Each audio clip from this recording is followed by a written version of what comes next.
안녕하세요. 유튜브 시청자 여러분, 저희는 백송교회에서 훈련받고 사역하고 있는 박찬우 전도사, 김용재 전도사, 유한영 전도사, 문정훈 전도사입니다. 네, 우리 백송교회는 매일 낮밤으로 예배를 드리며 살아있는 말씀으로 아픈 영혼들이 영혼의 양식을 먹고 힘을 얻어 하나님의 동력자로 거듭나는 곳입니다. 네, 저는 깊은 우울증에 빠져 있었습니다. 우울증이요? 네, 우울증에 빠져 있었는데요. 이곳 백송교회에 와서 하나님의 은혜로 우울증을 치료받고 이순희 목사님의 제자 훈련을 통해 주의 종의 길을 걷게 되었습니다. 저는 가식덩어리였습니다.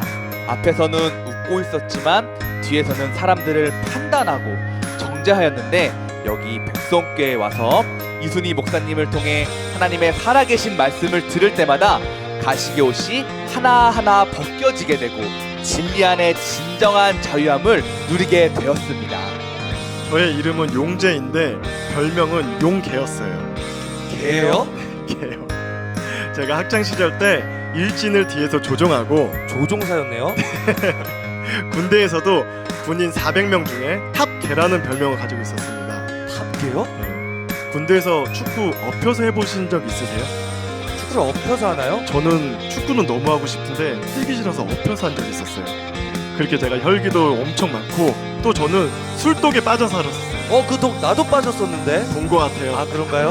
웹테이블에서 본 것 같아요. 그렇게 혈기도 엄청 많고 술독에 엄청 빠져 살았던 제가 백성교회 이순희 목사님께서 인도하신 예배 딱 한 타임으로 술도 끊고 혈기도 차츰차츰 줄어들어서 지금은 행복하게 주의 길을 걷고 있습니다. 저는 제가 제일 거룩한 줄 알았습니다.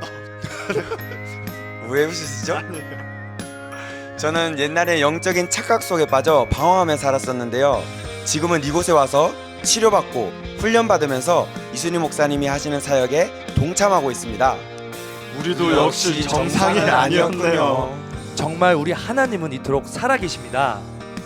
우리 교회는 특별히 우울증, 정신질환, 공황장애, 각종 중독, 그리고 신경성으로 인한 원인 모를 질병으로 고통받는 영혼들이 예배를 통해 깨끗이 치료받고 하나님의 동역자로 거듭나는 곳입니다.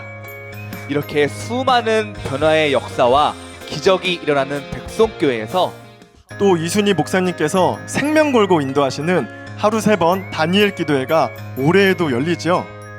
네, 올해도 21일간 이순희 목사님께서 무려 61번의 예배를 61번이요? 네, 61번의 예배를 인도하시는 4차 하루 3번 다니엘 기도회가 진행됩니다. 정말 기대됩니다. 매년 다니엘 기도회는 뜨거운 성령의 역사로 인해 많은 이적과 표적과 기적이 일어났었죠. 맞습니다. 다니엘 기도회는 하루 3번 진한 예배를 드리면서 우리 내면이 강건해지고 새 사람으로 거듭나 열매 맺는 삶으로 변화되는 기적의 현장입니다. 다니엘 기도회는 전 세계에서 오셔서 은혜 받고 변화되어서 완전히 새 사람이 되어서 돌아가죠. 아마도 이런 다니엘 기도회는 없을 거예요. 들어본 적이 없어요. 없을 거예요, 없을 본 거예요. 적도 없어요. 여러분 모두 오셔서 꼭 살아계신 하나님을 경험해 보세요. 우리 하나님은 살아계십니다. 열정적인 찬양과 살아있는 말씀을 통해 뜨거운 기도를 통해 살아계신 하나님을 만나보세요. 이 땅에서도 천국을 누리며 정말 신바람 나는 삶을 살 수 있을 거예요. 우리 이순희 목사님처럼요. 맞아요. 네, 그 엄청난 다니엘 기도회가 6월 16일부터 7월 6일까지 진행됩니다. 집중해서 말씀과 찬양과 기도를 드리기 때문에 변화되지 않을 수가 없죠. 미리미리 신청해주세요. 세상에 또 없는 엄청난 기도회, 지금 시청하고 계신 여러분 안 오실 수가 없겠죠? 당연하죠. 그리고 백송교회 백송수양관에서는 특별 집회 일정 이외에도 인천, 대구, 보령, 미국 그리고 캐나다에서 계속해서 집회가 진행됩니다. 여러분, 백송교회 백송수양관에 오셔서 하나님이 일하시는 예배 가운데 내면에서부터 영성 혁명을 일으키시고 여러분 모두가 균형 잡힌 영성을 통해 이 세상의 빛을 바람으로 많은 영혼들을 주님께로 인도하는 부흥의 주역들이 다 되시기를 바라며 뜨거운 찬양과 열정적인 말씀을 통해 열매 맺는 삶으로 변화되는 사랑이 넘치는 백송교회 백송 수양관으로 사랑하는 여러분들을 초대합니다. 구독과 좋아요를 눌러주세요. 시편 11편 1절로 7절 말씀 함께 봅니다. 내가 여호와께 피하였거늘 너희가 내 영혼에게 새같이 내 산으로 도망하라 함은 어찌함인가. 악인이 활을 당기고 화살을 시위에 먹이며 마음이 바른 자를 어두운 데서 쏘려 하는도다. 터가 무너지면 의인이 무엇을 하랴. 여호와께서는 그의 성전에 계시고 여호와의 보좌는 하늘에 있으며 그의 눈이 인생을 통촉하시고 그의 안목이 그들을 감찰하시도다. 여호와는 의인을 감찰하시고 악인과 폭력을 좋아하는 자를 마음에 미워하시는도다. 악인에게 그물을 던지시리니 불과 유황과 태우는 바람이 그들의 잔에 소득이 되리로다. 여호와는 의로우사 의로운 일을 좋아하시나니 정직한 자는 그의 얼굴을 배우리로다. 할렐루야. 풍요를 만드는 결핍 치료 첫 번째 시간으로 진리의 결핍이 만든 불안 치료라는 제목으로 함께 말씀을 나누겠습니다. 하나님은 풍요의 근원이십니다. 하나님의 손에서 모든 존재의 시작이 이루어지고 끝이 결정됩니다. 예, 하나님은 지혜와 지식이 풍성한 분이시고 능력과 사랑이 아주 풍성한 분이기 때문에 우리에게 마음껏 지혜와 지식을 주시고 능력과 사랑을 부어주시기를 원하시는 풍요로우신 하나님이에요. 할렐루야. 로마서 11장 30절로 36절까지 보니까 깊도다 하나님의 지혜와 지식에 풍성하며 그의 판단은 헤아리지 못할 것이며 그의 길은 찾지 못할 것이로다. 누가 주의 마음을 알았느냐. 누가 그의 모사가 되었느냐. 누가 주께 먼저 드려서 갚으심을 받겠느냐. 이는 만물이 주에게서 나오고 주로 말미암고 주에게로 돌아갑니다. 그에게 영광이 세세에 있을지어다. 할렐루야. 우주의 창조자시며 역사의 주관자가 되시는 하나님은 완전한 지혜, 완전한 능력, 완전한 사랑의 본체십니다. 모든 것을 다스리시는 이 하나님은 하나님의 충만함을 우리에게 흘려보내는 것을 기뻐하십니다. 하나님은 언제나 우리에게 좋은 것을 주시되 적당히 주지 않고요, 아주 그냥 차고 넘치도록 부어주시는 부족함이 없으신 그런 하나님이에요. 빌립보 4장 19절에 보니까 나의 하나님이 그리스도 예수 안에서 영광 가운데 그 풍성한 대로 너희 모든 쓸 것을 채우시리라. 할렐루야. 예, 시편 23편 5절에 보니까 주께서 내 원수의 목전에서 내게 상을 차려주시고 기름을 내 머리에 부으셨으니 내 잔이 넘치나이다. 오늘 여러분 모두가 다 주님께서 기름 부어주시기만 하면 내 잔이 넘치나이다 이렇게 고백할 수 있어요. 풍족한 풍성한 삶을 살기로 합니다. 그러므로 우리는 헛되고 헛된 유한한 세상을 의지할 것이 아니라 하나님의 충만을 의지해서 살아야 될 줄 믿습니다. 하나님의 충만은 우리의 영혼을 가득 채우고 우리의 인생을 가득 채웁니다. 바닷속에 물이 없는 공간은 없잖아요. 그렇듯이 하나님의 충만은 우리 인생에 빈틈없는 만족과 기쁨을 채우십니다. 그러니 우리 하나님이 항상 기뻐라, 쉬지 말고 기도하라, 범사에 감사하라 명령하신 거예요. 명령. 할렐루야. 예, 하나님은 구하는 자에게 좋은 것을 주시는데요, 그 사람에게 형편에 맡겨주시는 거예요. 구한다 그래서 내가 아직 육적인데 거기다 각종 은사를 줘봐. 그러면 그거 가지고 어떻게 써먹겠어? 자기 유익을 위해 써먹겠죠. 그렇기 때문에 하나님이 안 주시죠. 여러분에게 영적인 나이에 맡겨주신다는 거예요. 그렇기 때문에 여러분이 자주 깨지고 부서지고 무너지면 달라고 하지 않아도, 여러분이 하나님께 다 쓰임받겠다고 하지 않아도 하나님께서 여러분을 들여다 쓰셔요. 여호와의 눈은 온 땅을 두루 감찰하사 전심으로 자기에게 향한 자에게 능력을 베풀어 주셔. 믿으십니까? 내 말이 내 귀에 들린 대로 시행한다고 말씀하셨어요. 누가복음 11장 9절로 13절 보니까 내가 또 너희에게 이르노니 구하라 그러면 너희가 주실 것이요, 찾으라 찾아낼 것이요, 문을 두드리라 그리하면 너희에게 열릴 것이니, 구하는 이마다 받을 것이요, 찾는 이가 찾아낼 것이요, 두드리는 이에게 열릴 것이니라. 너희 중에 아버지 된 자로서 누가 아들이 생선을 달라 하면 생선 대신에 뱀을 주며 알을 달라는데 전갈을 주겠느냐? 너희가 악할지라도 좋은 것을 자식에게 줄 줄 알거든 하물며 너희 하늘 아버지께서 좋은 것으로 너희에게 주시지 않겠느냐? 그 좋은 것, 이게 뭐냐? 바로 성령을 너희에게 주시지 않겠느냐? 할렐루야. 우리 하나님 구하는 자에게 성령을 주신다는 거예요. 오늘 성령의 충만 한번 받아봐. 고린도전서 12장 7절 이하에 봅니까? 성령의 은사, 지혜의 말씀, 지식의 말씀, 믿음, 능력 행함은 병 고치는 은사, 예언하면서 영들 분별하면서 각종 방언 말하면서 방언들 통역하면서. 할렐루야. 또 성령의 열매가 뭡니까? 갈라디아서 5장 22절 23절 보니까 사랑이라고 화평 인내 자비 양선 충성 온유 절제. 오늘 이 시간에 성령께서 주시는 이 모든 은사 이미 이 안에 있어. 문제는 뭐야? 이 안에 골방에 가둬놓고 내가 주인데 살기 때문에 그래요. 그래서 영성을 내는 뭡니까? 나를 죽이는 거예요. 진짜 나를 찾아가는 거예요. 하나님은 영으로 오십니다. 영으로. 그러니까 내가 깨지고 부서지고 무너지는 만큼 내 안에 능력이 나가는 거예요.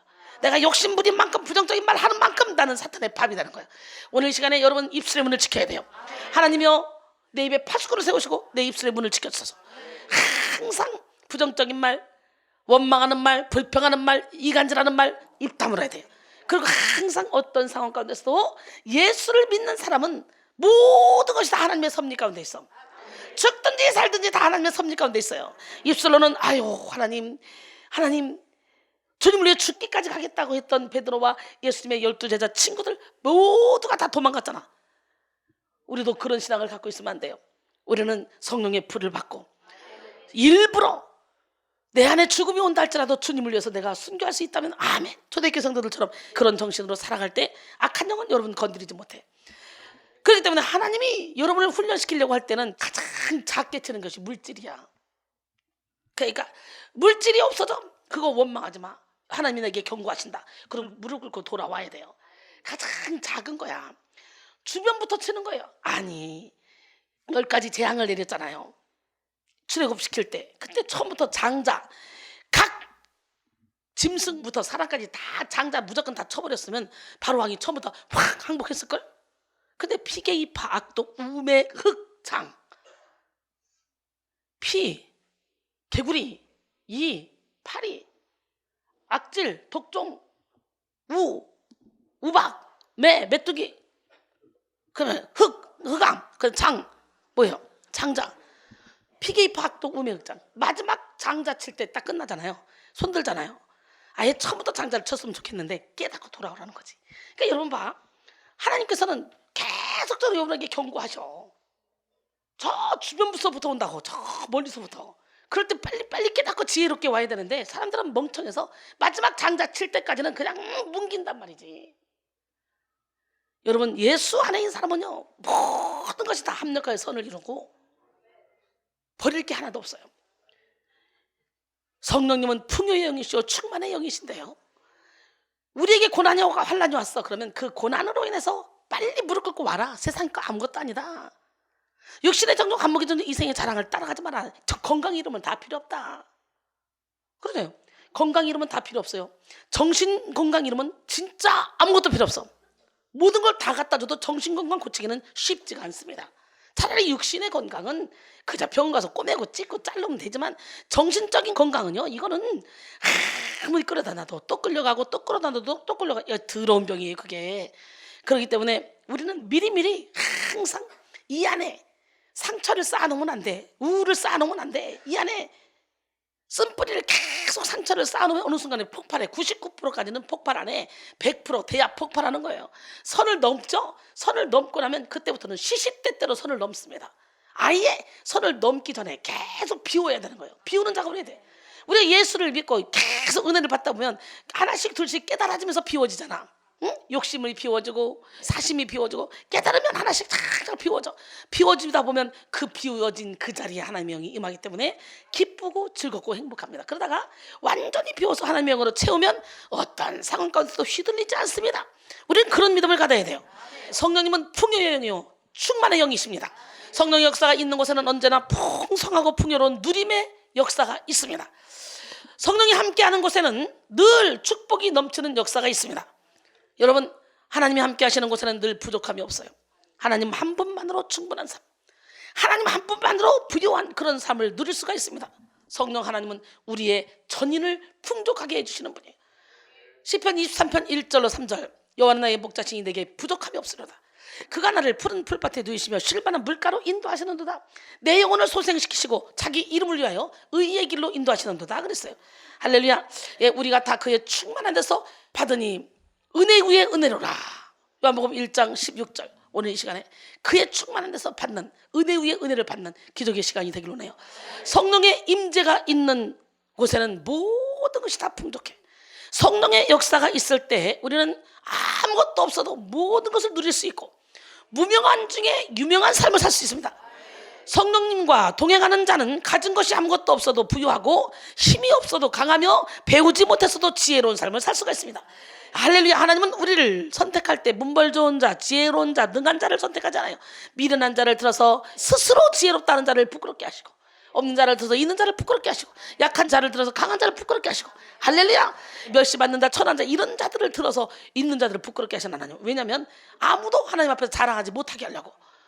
하나님의 미련함이 사람의 지름보다 낫고 하나님의 약하심이 사람의 강함보다 낫다고 고린도서 1장 25절 29절 말씀하시잖아요. 예수 안에 있기만 해봐 충만합니다. 어떻게 충만해? 고린도서 6장 8절로 10절 우리는 속인 자 같으나 참되고 무명한 자 같으나 유명한 자요 죽은 자 같으나 보라 우리가 살아있고 징계를 받는 자 같으나 죽임을 당하지 않냐고 근심한 자 같으나 항상 기뻐하고 할렐루야 가난한 자 같으나 많은 사람을 부욕하고 아무것도 없는 자 같으나 모든 것을 다 가진 자니라. 하지만 마귀의 역사가 있는 곳에는 결핍이 가득합니다. 결핍의 영인 마귀는 언제나 없는 것을 바라보게 만들어요. 그래서 악한 영에게 결박된 사람들은 억만장자라도 가난하게 살고 하는 일이 없더라도 늘 피곤하고 대수롭지 않은 일을 하면서도 곧잘 탈진 상태에 빠집니다. 그리고 늘 없어, 못해, 안 돼 라는 말을 달고 삽니다. 사랑하는 성도 여러분, 오늘 여러분은 풍요의 영이신 성령님과 함께 하고 계십니까? 아니면 결핍의 영인 악한 영과 함께 하고 계십니까? 오늘 많은 현대인들이 결핍의식에 빠져 있습니다. 먹을 음식이 넘쳐나는데 먹을 것이 없다고 아우성입니다. 입을 옷이 산처럼 쌓여 있는데 입을 것이 없다고 그럽니다. 그러면서 살아가요. 많은 사람들 속에 서로 부대끼며 살아가면서도 마음에 맞는 사람이 없다고 생각하며 말하기를 좋아하지 않아요. 속으로 진심은 속으로 감춰놓고 그저 거칠의 얘기만 하면서 솔직히 자기 자신은 외롭게 살아가고 있습니다. 넘치는 문화 예술 속에 살면서도 재미가 없다고 느끼며 살아요. 시인 엘리어트는 말하기를 현대인의 심중에 없어야 할 것은 차고 넘치고 있으며 있어야 할 것은 텅텅 비어있다 그랬어요. 어때요 여러분? 여러분의 심중에 없어야 될 것을 얼마나 갖고 있습니까? 있어야 될 것은 텅텅 비어있고 속에서 곧 사람의 마음에서 나오는 것은 악한 생각, 곧 음란, 도둑질, 살인, 가늠, 탐욕, 악독, 속임, 음탕, 질투, 비방, 교만, 음양 이 모든 것이 다 사람의 속에서 사람을 더럽힌다는데 어때요? 그런 거 가득하지 않아요? 근데요 우리 하나님은 사랑, 희락, 화평, 인내, 자비양선, 충성, 절제, 열매를 맺으래요. 여러분은 어떤 걸 갖고 있습니까? 여러분 차고 넘치는 축복을 받기를 원해요. 비울 건 화끈하게 피워버리고 부정적인 생각은 화끈하게 피워버리고 긍정적인 생각을 그래서 볼 수 있음에 들을 수 있음에 걸을 수 있음에 먹을 수 있음에 살아갈 수 있음에 우리가 이 살아가는 이 시간은 천국의 기름 준비할 시간이 여기서 지금 뒤를 돌아보고 원망하고 불평하고 이럴 시간이 없어요.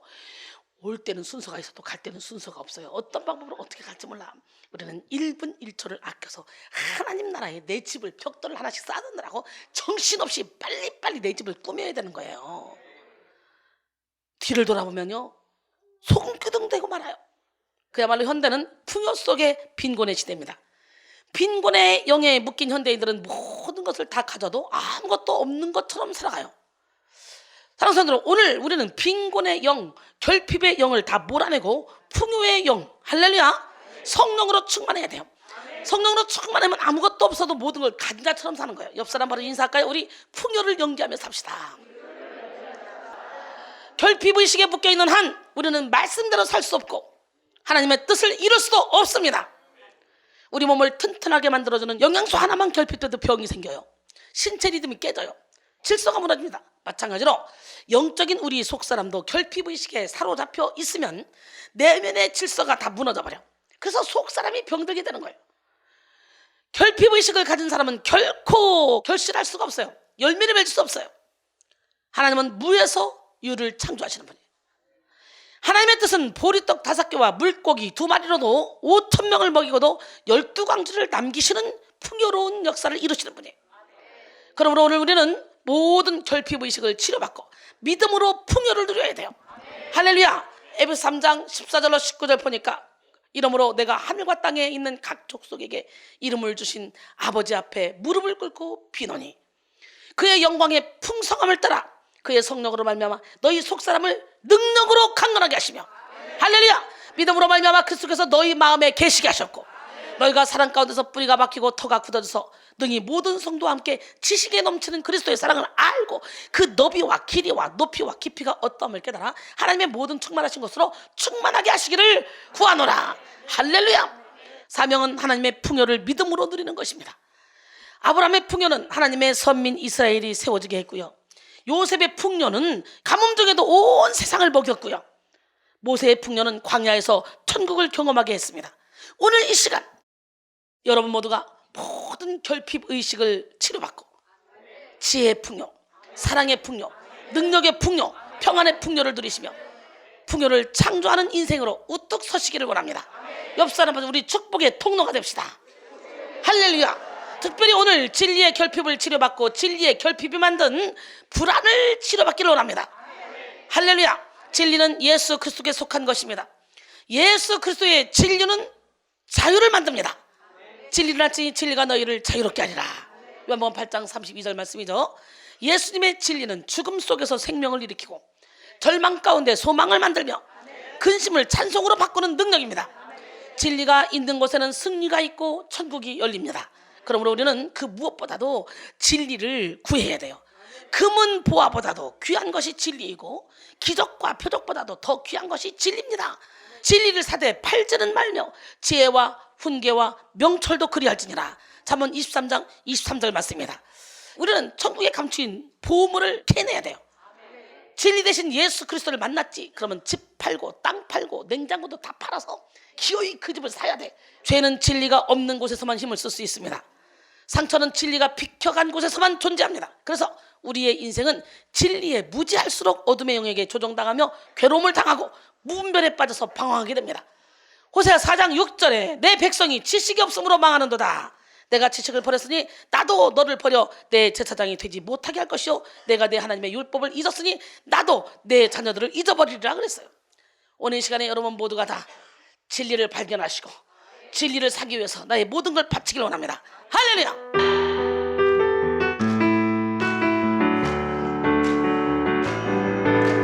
천국은 마치 밭에 감추인 보화 땅속에 묻힌 아무도 모르는 보석. 천국은 마치 밭에 감추인 보화 땅속에 묻힌 아무도 모르는 보석이라네. 그 보석 크게 뜨고 그 보석 발견한 사람은 기뻐 뛰며 집에 돌아가. 집 팔고 땅 팔고 냉장고 팔아 기어이 그 밭을 사고 말 거야. 하트병 천국은 마치 밭에 감추인 보화 땅속에 묻힌 아무도 모르는 보석. 천국은 마치 밭에 감추인 보화 땅속에 묻힌 아무도 모르는 보석이라네. 그 보석 발견한 사람은 기뻐 뛰며 집에 돌아가. 집 팔고 땅 팔고 냉장고 팔아 기어이 그 밭을 사고 말 거야. 하트병 천국은 마치 밭에 감추인 보화 땅속에 묻힌 아무도 모르는 보석. 천국은 마치 밭에 감추인 보화 땅속에 묻힌 아무도 모르는 보석이라네. 아무도 모르는 보석이라네. 사람들이 같은 죄를 반복하고 멸망의 길을 자초하는 이유가 뭡니까? 진리가 결핍되었기 때문이에요. 시편 49편 20절 보니까 존귀하나 깨닫지 못하는 사람은 멸망하는 짐승 같다 그랬어요. 진리를 깨닫지 못한 인간은 본능에 이끌려 사는 삶을 살게 되겠죠. 육적인 속성이 이끌어가는 삶을 살기 때문에 죄와 결탁하고 자신도 모르게 성령을 대적하며 살아가죠. 사람들은 같은 죄를 반복하고 멸망의 길을 자초하는 삶을 살게 되는 이유가 뭔지를 몰라. 근데요, 그게 뭡니까? 바로 진리를 깨닫지 못해서 그래요. 인생의 문제는 깨달음의 문제예요. 진리를 깨달을 때 인생을 바라보는 관점이 새로워집니다. 고난을 대하는 태도가 완전히 달라집니다. 고난이 와봐야 이 사람이 믿음이 있는지 없는지 거기서 딱 드러나게 됐어요. 고난은 여러분 믿음의 성적표입니다. 이 시간 여러분 모두가 진리의 결핍을 떨쳐내고 진리의 풍요한 복을 받기를 원합니다. 잠언 10장 21절에 의인의 입술은 여러 사람을 교육하나 미련한 자는 지식이 없어 죽느니라 그랬어요. 잠언 14장 18절 보니까 어리석은 자는 어리석음으로 기업을 삼아도 슬기로운 자는 지식으로 멸류관을 삼느니라 그랬어요. 진리에 대해 부여한 사람은 모든 것에 부여합니다. 진리에 풍요할 때 우리는 모든 영적 전쟁에서 넉넉히 이길 수 있고 풍성한 아이디어가 떠오르고 그리고 여유와 매력 넘치는 인생을 살게 됩니다. 그야말로 진리는 완전한 인생의 필요 충분 조건이 됩니다. 진리는 모든 결핍을 이기고 풍요를 누리게 합니다. 그러나 진리가 없는 곳에는 언제나 불안함이 있어요. 아무리 돈이 많고 아무리 지식이 있어도 인기가 많아도 진리가 빠진 자리에는 항상 불안이 있습니다. 그러나 아무것도 없어도 진리 안에 거하기만 하면 죽음조차도 두렵지가 않기 때문에 항상 자유합니다. 진리랄지 진리가 너희를 자유롭게 하리라 그랬잖아요. 미국 라스베가스에서 제일 큰 부자였던 하워드 휴즈는 1976년 영양실조로 사망했어요. 그는 큰 재산을 물려받은 상속자이자 탁월한 영화 제작자였고 기록 갱신에 나선 그런 시험 비행 조종사였으며 천재적인 공학자였어요. 게다가 그는 키가 188cm 큰 키에 잘생긴 얼굴을 가지고 있었습니다. 그야말로 남부러울 것이 없는 그런 사람이에요. 재산이 어마어마해요. 라스베가스 제일 많은 재산을 갖고 있었다잖아. 그런데 그렇게 모든 것을 가진 그는 누가 자신을 죽일까 봐 늘 불안해하면서 살았습니다. 그래서 호텔방에만 숨어서 지내며 음식에도 누가 독약을 넣었을까 봐 특정한 음식만 조금씩 먹다가 죽게 돼서 병원에 실려갔는데 죽은 다음에 해부 검사 결과 영양실조로 판명됐다는 거예요. 기가 차지 않습니까? 이게 소설이 아니에요. 진짜 있었던 일이에요. 이렇게 그가 극도의 불안에 시달린 것은 그의 어머니의 영향이 크다고 해요. 휴즈의 어머니는 불결함에 대한 그런 공포와 두려움을 가진 중증 세균 공포증 환자였습니다. 지나치게 세균 감염을 두려워한 그의 어머니는 그를 과잉 보호하면서 친구도 거의 만날 수 없도록 만들었습니다. 그래서 휴즈는 외로운 어린 시절을 보냈고 사람들 속에 있는 것을 불편해하는 내성적인 성격의 소유자가 되었습니다. 어른이 된 휴즈는 극심한 세균 공포증과 대인 공포증에 시달리면서 기이한 삶을 살다가 결국 안타까운 최후를 맞이하고 말았습니다. 이렇게 모든 것을 가지고 있어도 진리가 결핍되면 불안한 삶을 살 수밖에 없는 게 인생입니다. 나폴레옹 힐은 현대인에게 7가지 불안이나 공포가 있다고 하죠. 가난에 대한 공포, 실패에 대한 불안, 질병에 대한 공포, 사랑을 잃을 것에 대한 공포, 노후에 대한 불안, 자유 상실에 대한 불안, 죽음에 대한 공포입니다. 이처럼 하나님 없는 인간은 모든 일에 불안과 공포를 느끼며 살아갈 수밖에 없는 연약한 존재죠. 불안이라는 말은 안정되지 못한 상태를 가리킵니다. 불안에 시달리는 사람들은 언제나 큰 걱정을 떨치지 못하고 늘 마음이 긴장되고 초조함과 압박감에 시달립니다. 공포가 특정 대상을 향한 두려움이라고 한다면 불안은 대상이 없이 느끼는 막연한 두려움이라고 할 수가 있겠죠. 그래서 불안에 시달리는 사람들은 원인 모를 불안을 지속적으로 느끼며 마음의 쉼을 누리지 못합니다. 여러분, 공포도 불안도 예수님으로 다 내보내는 시간이 되기를 해요. 진리를 알므로. 할렐루야. 캐나다의 내분비학자 셀리에는 스트레스를 만병의 근원이라고 말했어요. 그리고 스트레스를 조용한 살인자라고 말했어요.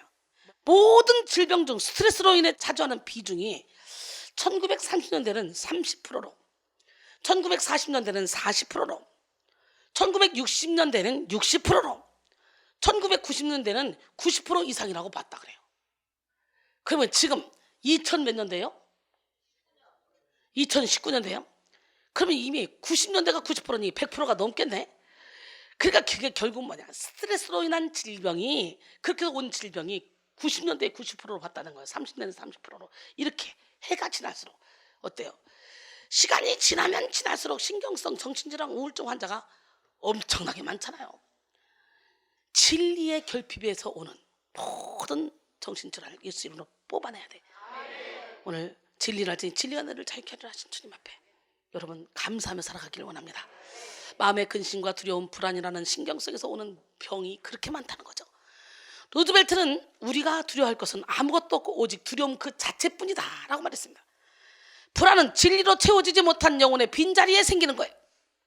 그래서 실존주의 철학자 키에르케고르는 불안이란 인간이 하나님과 멀리 떨어져 있다고 느껴질 때 나타나는 극히 자연스러운 심리적 현상이며 하나님의 정서라고 정의를 내렸습니다. 현대는 그야말로 불안이 홍수를 이루는 그런 시대입니다. 소설 캐비닛에서는 자본주의가 선물한 최고의 유산은 불안이라고 그랬어요. 뭐라고? 불안. 2017년 4월 12일 보건복지부가 발표한 정신질환 상태 역학조사에 따르면 지난 10여 년간 다른 정신질환은 발병률이 줄었으나 불안장애만 예외로 늘어났다는 거예요. 또한 주요 17개 정신질환의 평생 발병률은 25.4%, 성인 4명 중 1명은 살면서 1회 이상 정신질환을 경험한다는 그런 의미인데요. 불안장애를 앓는 사람들은 보통 약한 자극에도 쉽게 불안감을 느낍니다. 또한 보통 사람이 흔히 위험하다고 느낄 정도의 공포가 일상생활에 지장을 줄 정도로 아주 크게 나타난다고 합니다. 오늘날 많은 사람들이요, 진리 결핍증에 빠져서 불안에 시달리며 위태위태한 삶을 살아가고 있습니다. 이 시대는 교회와 목회자는 많으나 바른 진리는 희귀합니다. 인터넷만 열면 설교가 쏟아지지만 생명을 살리는 영적 진리의 말씀은 많지 않습니다. 영의 말씀을 사모하는 사람도 많지 않습니다.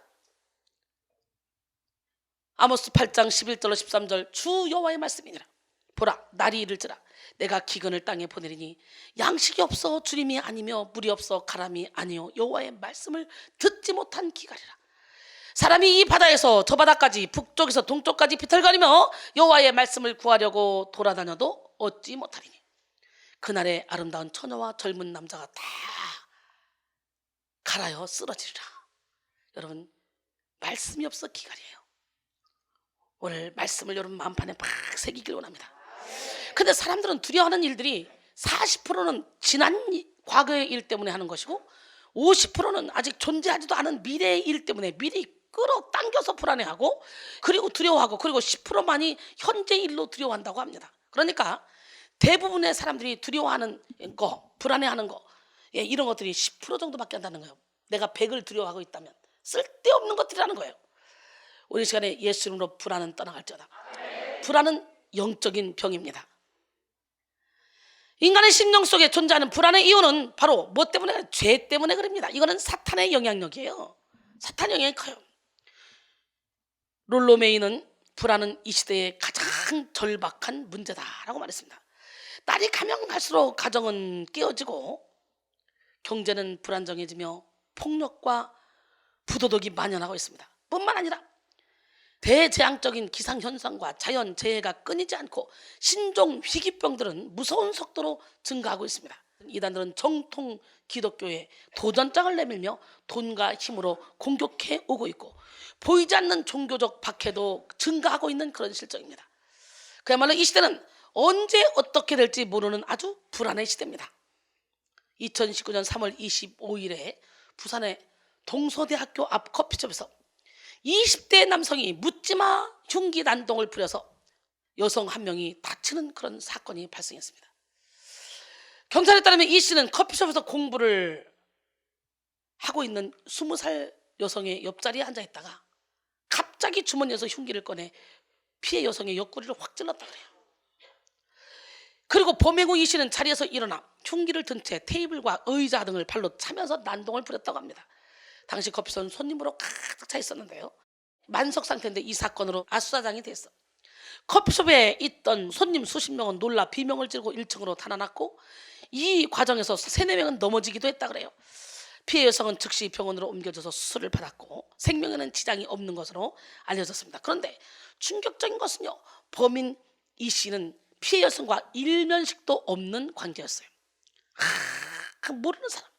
이 씨는 정신병력이 있는 그런 사람으로 알려졌는데 주변 사람들이 나를 미워하고 나를 비우는데 불만을 가졌다면서 인근 마트에 가서 흉기를 산 뒤 누구든 오늘 걸리기만 하면 죽이겠다 마음을 먹고 일대를 돌아다니다가 범행을 저질렀다고 진술했습니다.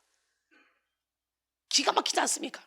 이렇게 나날이 늘어가고 있는 묻지마 범죄, 이거는 사람이 가득한 곳이라도 환한 대낮이라도 관계없이 일어나고 있습니다. 강력 범죄를 포함한 묻지마 범죄는 꾸준히 증가해서 이제 연평균 54건에 이르게 되었다 그래요. 작년 2018년 이때도 여러 묻지마 범죄가 일어났는데 대표적으로 강서구 PC방 살인 사건, 알바생이 기분 나쁘겠다는 이유로 칼로 찍어 죽인 사건이 있죠. 또 서귀포시 공원 흉기, 벤치에 앉아있던 두 사람에게 시비를 걸고 이유 없이 흉기를 휘두른 묻지마 흉기 범행 등 피해 정도가 나날이 심해져 가고 있습니다. 이러한 범죄의 가해자들은 상당수가 심신미약을 주장하고 있고 41%가 조현병 및 특정 정신질환을 앓고 있는 것으로 나타났습니다. 이들은 대부분 사회로부터 억울한 대우를 받았다고 느끼고 박탈감과 좌절감을 심하게 경험하는 사람들입니다. 지금 우리 사회에는요, 가면 갈수록 심해지는 이 사회적 양극화 속에서 수치심을 느끼면서 기본적인 자존감을 잃고 사람과 일상적인 상호작용을 하지 못하는 그런 정신적인 장애인들이 너무도 많이 있습니다. 이들은 하나같이 진리를 몰라서 강한 영적 불안에 내몰린 사람들이에요. 진리를 모르는 그들의 내면 속에서 역사하는 이 악한 영들은 갖가지 불안 장애로 그들을 결박하고 스스로 괴로움을 자초하는 삶을 살게 하고 무고한 많은 사람들에게도 피해를 주는 삶을 살게 합니다. 그러므로 우리는 빨리 우리 안의 불안을 치료받고 진리의 충만함을 누림으로 불안에 내몰린 많은 사람을 치료하는 삶을 살아야 됩니다. 이것이 이 시대의 가장 중요한 급선무인 사역이에요. 근데 우리 하나님이 저를 통해 그런 사역을 하고 있잖아. 이런 불안장애, 정신질환, 우울증 환자들을 고쳐서 세상에 필요해 악을 끼칠 수밖에 없는 사람들을 영적인 거장으로 만들어 주님의 뜻을 이루어드리는 일, 세상에 빛을 발하는 일, 그런 일을 하고 있지 않습니까? 정말 오늘 이 시대에는 불안 없이 평안하게 살아가는 사람을 찾아보기가 힘듭니다. 독일의 신학자 폴 틸리는 그의 책 존재의 용기에서 인간의 불안을 세 가지로 요약했어요. 첫 번째는 죽음에 대한 불안입니다. 죽음은 존재가 존재를 상실하는 사건으로 존재가 비존재가 되는 사건입니다. 죽음의 때에 인간은 아무것도 할 수 없죠. 그래서 사람들은 죽음에 대해서 강한 불안을 느낍니다. 그러나 여러분, 우리가 진짜 예수 안에 들어오면 죽음 두렵지 않습니다. 육신의 장막집만 벗으면 손으로 지지 않은 영원한 집이 우리를 기다리는데, 이 땅에 사는 것 자체가 고난이요 환난인데 하나님이 빨리 와라 데려가면 얼마나 감사하냐. 그러니까 사도 바울이 그러잖아요. 내가 차라리 육체를 떠나 주님과 함께 있는 것이 난 더 좋다. 그러나 너희를 위해서 내가 여기 있는 게 더 좋겠다. 이렇게 빌립보 1장 20절로 21절, 고린도서 5장 8절 9절 이렇게 말씀하잖아요. 그런데 인간들은 그렇지 않습니다. 입술로는 믿음이 있는 것 같지만 위기가 오면 어떻게든지 복음을 증거해서 영혼을 살리려고 내가 좀 더 살아야 되겠다, 이런 마음이면 모르지만, 그렇지 않다면 어떻게든지 그냥 돈을 들여서라도 내가 살고 버리라, 이거는 아직까지 죽음에 대한 불안, 공포가 있는 거예요. 아직까지 내세에 기름을 준비하지 못한 거예요. 오늘 죽음도 우리를 어쩔 수 없는 그런 삶을 살아야 될 줄로 믿습니다. 둘째는 무의미에 대한 불안입니다. 삶 자체가 의미 없는 것은 아닐까라는 생각을 가지고 불안을 느낀다 그래요. 이 무의미에 대한 불안 역시 죽음에 대한 불안처럼 비존재적인 것으로 정확한 이유를 알 수 없는 아주 모호한 성질을 가지고 있는 불안입니다. 셋째, 정죄에 대한 불안이에요. 자신이 인정받지 못하고 자신의 가능성을 부정당할까 봐 느끼는 불안입니다. 왜냐하면 사람들은 늘 인정받으며 자신의 뜻한 바를 이루고 싶어 하기 때문이죠. 이렇게 사람들은 죽음과 무의미, 정죄에 대해서 끊임없이 불안을 느끼며 살아갑니다. 시편 34편 4절로 8절 보니까 내 죄악이 내 머리에 넘쳐서 무거운 짐 같으니 내가 감당할 수 없나이다. 내 상처가 썩어 악취가 나오니 내가 우매한 까닭이로소이다. 내가 아프고 심히 구부러졌으며 종일토록 슬픔 중에 다니나이다. 내 허리에 열기가 가득하고 내 살에 성한 곳이 없나이다. 내가 피곤하고 심히 상하였음에 마음이 불안하여 신음하나이다. 마음이 불안해서. 여러분, 기독교 정신의학 핸드북을 저술한 퀸틴 하이더 박사는 불안의 원인을 네 가지로 분류했어요. 첫 번째는 현실적 불안. 무슨 불안? 이는 외부로부터 환경적으로 오는 위기를 인식하면서 생기는 불안. 예를 들면 집에 불이 나면 어떡하지? 교통사고 나면 어떡하지? 유행하는 독감이나 전염병에 걸리면 어떡하지? 등등 염려를 하면서 불안해하는 것입니다. 두 번째는 신경성 불안입니다. 본능적으로 위기를 의식하고 자신의 무력함을 깨달으며 불안을 넘어서서 공포감까지 느끼는 상태입니다. 이 단계에 이른 사람들은 집에 가스밸브를 잠그지 않아서 불이 날 것만 같다는 그런 상상을 하다가 결국 하던 일을 중단하고 정신없이 집으로 달려가게 됩니다. 이 단계의 사람들은 시시때때로 몰려오는 불안감 때문에 신경쇠약에 빠지게 돼요. 세 번째는 도덕적 불안입니다. 잘못을 저지르고 불안해하는 그런 죄책감이나 수치심으로 불안해하는 것들, 그런 것들입니다. 이렇게 사람은 일평생 환경에서 오는 불안, 자기 죄에서 오는 불안, 자기 무력감에서 오는 불안에 휩싸이며 살아갑니다. 자신이 감당할 수 있는 힘보다 불안이 더 클 때 사람들의 영혼은 무너지고 황폐하게 되죠. 감당할 수 있는 불안은 현실에 적응할 수 있는 힘을 만들어내지만, 감당할 수 없는 불안은 인생을 송두리째 빼앗겨버리는, 인생을 삼켜버리는 무서운 올무가 됩니다. 지금은 사탄도 불안이라는 그런 강력한 도구로 우리 사회 전체를 무너뜨리려 하고 있습니다. 악한 영들은 사람들의 심령에 불안을 주입하여 영혼을 약탈하려고 하고, 불안으로 말미암아 진리를 떠나게 만들려고 합니다. 사람들은 하나님이 주시는 평안함이 어떤 것인지 알 수 없으니 불안이 그냥 친구같이 평생을 따라옵니다. 불안한 줄도 모르고 불안해하고 그것이 염려가 많은 탓이라 생각하며 가볍게 간구합니다. 그러나 주님이 주시는 평안함 없는 것은 진리를 소유하지 못했다는 증거입니다. 매우 위험한 것이죠. 그러므로 오늘 우리는 모든 불안을 치료받고 진리의 능력을 받아야 돼요. 디모데서 1장 7절에 하나님 우리에게 주신 것은 두려워하는 마음이 아니오 오직 능력과 사랑과 절제는 마음이니. 이사야 41장 10절에 보니까 두려워하지 말라 내가 너와 함께함이라. 놀라지 말라 나는 내 하나님이 됨이라. 내가 너를 굳세게 하리라. 참으로 너를 도와주리라. 참으로 의로운 나의 오른손으로 너를 붙들리라 그랬어요. 할렐루야. 세상 일에 실패했어도 너는 절망하지 마. 내가 너를 도와줄 거야. 내가 너와 함께 할 거야. 주님은 지금도 말씀하고 계신 줄 믿습니다. 오늘 영의 귀가 열리고 영의 눈이 열리고 영적인 마음이 활짝 열리길 원합니다. 세상 일에 실패했어도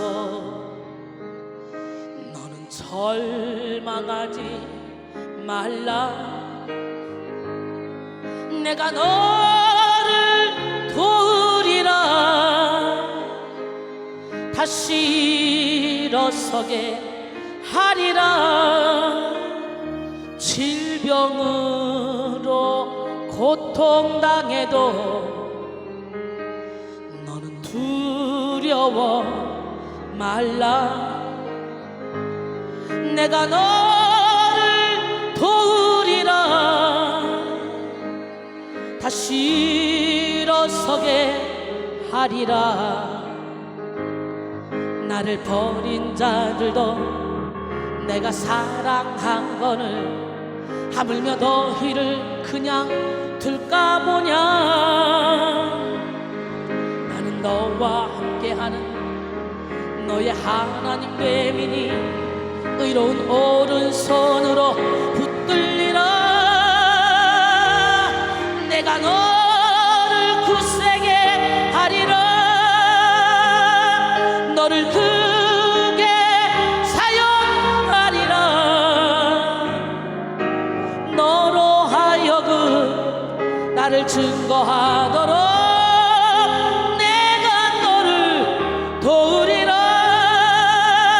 환난 핍박 끊임없어도 너는 절망하지 말라. 내가 너를 도우리라. 다시 일어서게 하리라. 참지 못할 슬픔이 있어도 기도하며 담대하라. 내가 너를 도우리라. 다시 일어서게 하리라.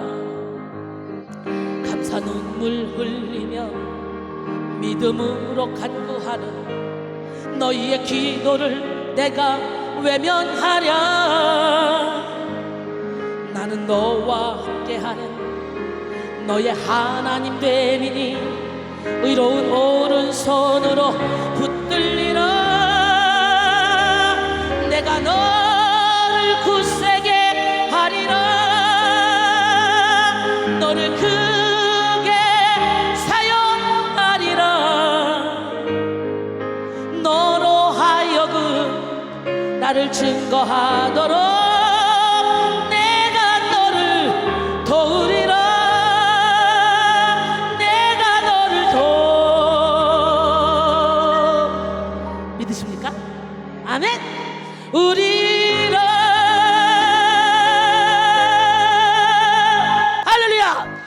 우리 하나님은 지금도 말씀하셔요. 내가 너를 도울 거야. 내가 너와 함께 할 거야. 눈에 보이지 않는 불안의 고통은 점차 눈에 보이는 불안 장애로 드러나게 됩니다. 불안 장애는 불안의 스트레스가 정신과 신체에 영향을 미쳐서 불면증, 근육의 긴장, 과민한 기분 상태, 쉽게 피로해짐 등 여러 가지 증상으로 나타납니다. 사실 40년 전만 해도 불안 장애라는 공식 병명은 존재하지 않았습니다.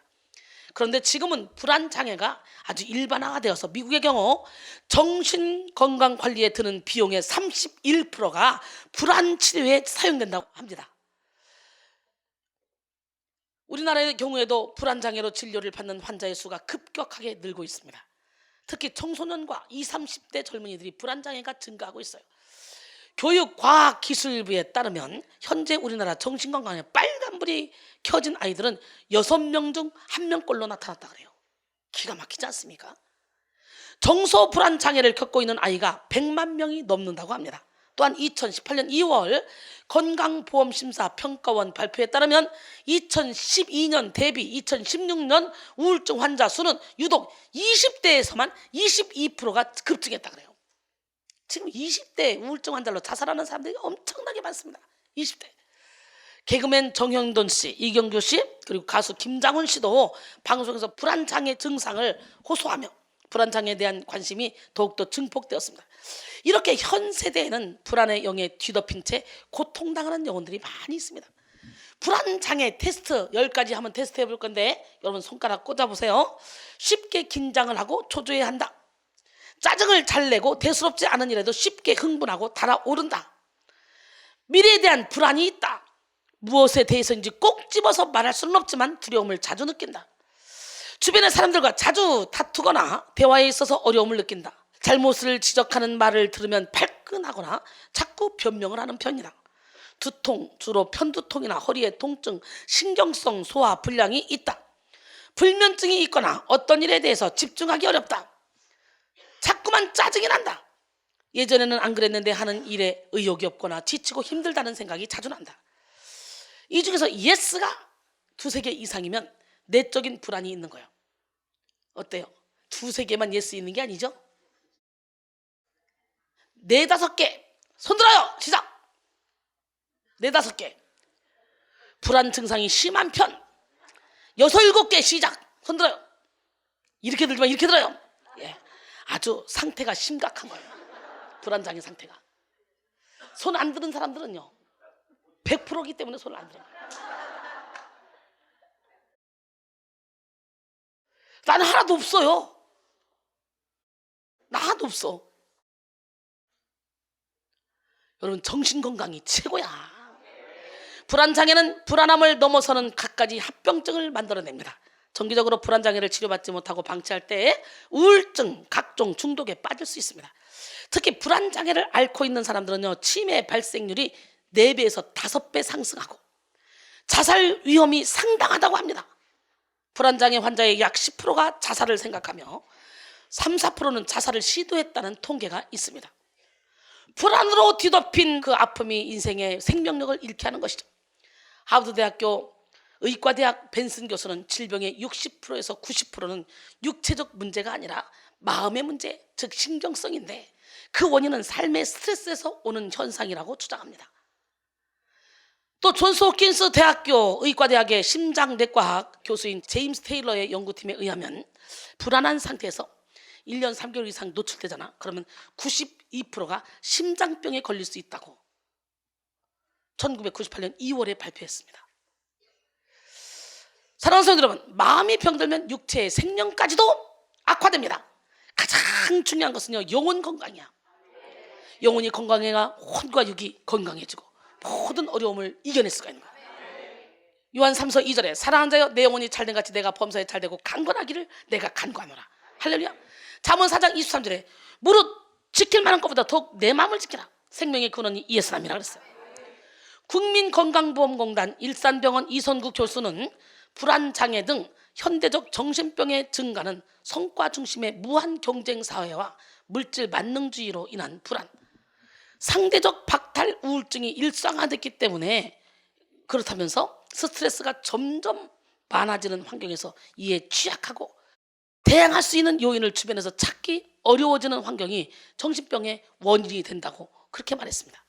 불안장애는요, 공황장애, 범불안장애 등 사회공포증, 특정공포증, 광장공포증 등등 많은 질병을 포함하는 광범위한 질병입니다. 각 진단마다 증상의 차이는 조금씩 있으나 비정상적이고 병적인 불안과 공포가 바로 핵심입니다. 대표적인 불안장애 첫 번째, 공황장애. 공황장애는 갑작스런 그런 극심한 불안으로 호흡곤란, 답답함, 심장 박동 증가, 발한, 기절, 죽을 것 같은 생각 등이 나타나는 질환입니다. 발작은 보통 10분 이내에 줄어들지만 더러는 실신하거나 과호흡 증세를 보여서 응급조치를 받기도 합니다. 출퇴근 시간, 지하철, 백화점 등 꽉 막힌 터널 등 사람이 많이 모인 공간에서 주로 발생합니다. 이런 증상을 경험하는 환자들 중 대다수는 증상이 다시 나타날까 봐 미리 겁이 나가지고 예기 불안과 함께 증상을 경험했던 곳과 유사한 장소를 회피하는 광장 공포증을 보입니다. 불안해서 학교 학원에 앉아 공부하기가 어렵고 차를 탈 수도 없습니다. 그 다음에 강박장애. 강박장애는 내 손이 오염됐어. 문을 잘 잠그고 왔나? 물건 배치를 대칭으로 잘 해야 되는데 등의 생각이 떠오르고 이를 실행하지 않으면 불안해지는 그런 질환입니다. 이런 강박장애 환자들은요, 20-30분마다 손을 씻어 습진이 생기거나 칫솔질을 너무 오래 해서 잇몸이 손상되거나 문이 잘 잠겼는지 자꾸 확인해서 외출하는데 시간이 오래 걸리곤 합니다. 강박장애의 대표적인 예가 결벽증이에요. 결벽증. 그 다음에 외상 후 스트레스 장애. 외상 후 스트레스 장애는 이처럼 큰 재앙을 겪거나 재해를 겪거나 고통을 당하고 교통사고, 물에 빠졌던가 참전, 폭행, 유괴, 테러, 수감 등 이런 아주 심한 스트레스를 겪은 후에 나타나는데 엄청난 공포, 무력감, 죄책감 등이 한 달 이상 지속되면 외상 후 스트레스 장애로 진단이 됩니다. 외상 후 스트레스 장애 환자들은 꿈이나 상상을 통해서 사고나 재해를 반복적으로 재경험합니다. 관련된 장소나 교통수단을 회피하고 흥분 상태가 지속돼 불면, 감정 통제에 어려움을 느끼게 되죠. 대개 사고를 경험한 후에 3개월 이내에 그 증상이 나타나지만 길게는 30년 후에도 나타날 수가 있다 그래요. 그 다음에 사회공포증. 많은 사람들을 혹은 낯선 사람들 앞에서 말하거나 행동하는 것을 과도하게 무서워하는 질환으로 목소리 떨림 공포증, 시선 공포증, 손떨림 공포증 등 증상에 따라 다양한 진단명이 있습니다. 사회 공포증은 사회적 상황 및 대인관계를 회피하게 만듭니다.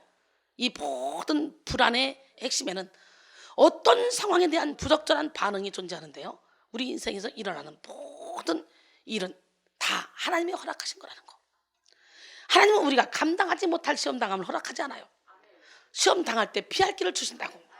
고린도전서 10장 13절을 말씀하셔요. 사람이 감당할 시험 밖에는 너희가 당한 것이 없나니 하나님은 미쁘사 너희가 감당하지 못할 시험 당함을 허락하지 아니하시고 시험 당할 쯤에 또한 피할 길을 내사 너희를 능히 감당하게 하시느니라. 스데반은 복음을 증거하다가 돌에 맞아 죽어요. 그런데도 불구하고 그걸 능히 담당하며 오히려 자기를 죽이는 자를 용서해달라고 얼굴이 해같이 빛나고 하늘이 열리는 것을 봅니다. 이야, 멋지지 않습니까? 불안하게 지면 내면이 복잡하고 고통스럽습니다. 우리가 그렇게 불안으로 고통스럽기를 원하셔서 시험을 허락하시는 것이 아니에요. 죄를 이기듯 불안을 하나님의 능력으로 이겨서 능력 있는 그리스도인이 되기를 원하십니다. 할렐루야. 그러므로 우리는 인생의 모든 순간에 믿음으로 반응하여 불안에 시달리는 인생이 아니라 하나님께서 주시는 참된 평안을 누리며 살아가는 인생이 되어야 될 줄 믿습니다. 요한복음 14장 27절에 평안을 너에게 끼치노니 곧 나의 평안을 너에게 주노라. 내가 너에게 주는 것은 세상이 주는 것 같지 아니하라. 너희는 마음에 근심하지도 말고 두려워하지도 말라 그랬어요.